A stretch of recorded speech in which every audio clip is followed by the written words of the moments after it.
stud. You wearing your Broncos shirt.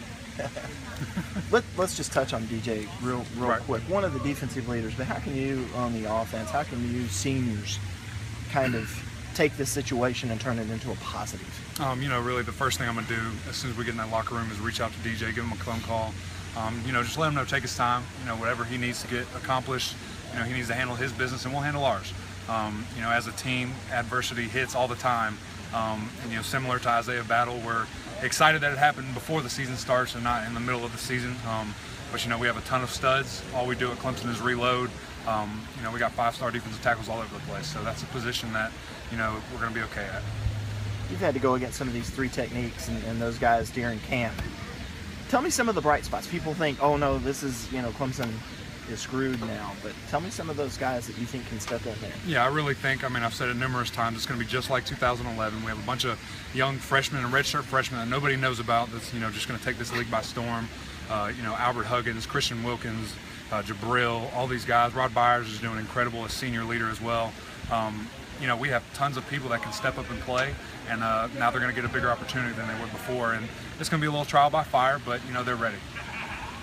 As a senior going up against these guys, are you going to kind of mentor them a little bit so they kind of have a little bit more experience? Well, I think we have such a family atmosphere here at Clemson. That's something that, happens off the field and on the field. So we always want to see our guys improve and get better. So definitely, I think we've done that throughout camp. There'll be times where myself or Ryan or Joe will, take the younger guys aside and be like, look here, when you're lining up this way, you're showing us that you're doing a little bit something different. So we're going to continue to do that. Like I said, their opportunity to play is just a little bit bigger now. Who do you personally think will be taking Reader's spot? Who's the most prepared? Christian Wilkins has probably got the most work with the ones. That kid is just amazing. The body type he has, the work drive, all the intangibles that this kid has is just phenomenal, and he's going to be a great asset to our team. Give me a Christian Wilkins story from camp, something that made you go, wow.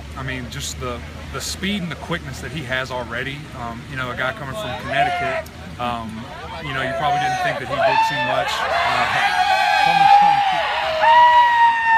I think he came from a type of boarding school or prep school up there, so maybe we thought that he was just playing against younger guys that weren't, big enough to block him or stuff like that. But then, when you get him here and you see what he's able to do, the kid's just phenomenal.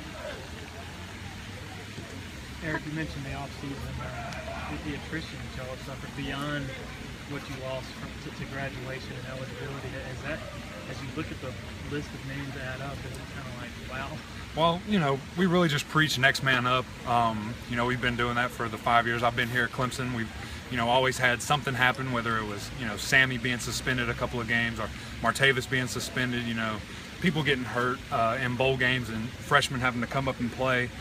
So like I said, we're happy that it happened before the season, so we didn't, it's not a big surprise or shock to anyone, and we're having to make a whole new game plan on a Thursday night, and we're about to play on Saturday.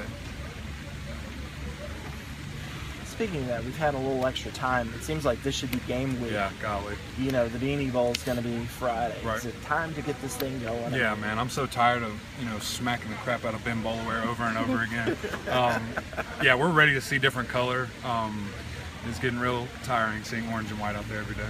Have you started preparing for Wofford at all? Oh, yeah. This whole week has been a game prep week.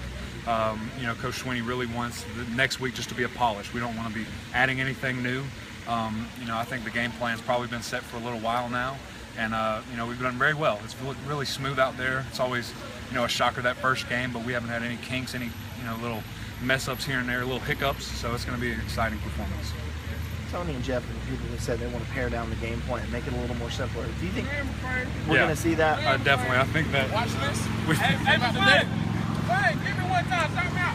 I really think that, I've been saying that since, ACC Media Day, since the spring, that, these guys are really trying to simplify the offense. I think we saw that in, their last performance in the bowl game, to where we ran a few plays, but we ran them very well.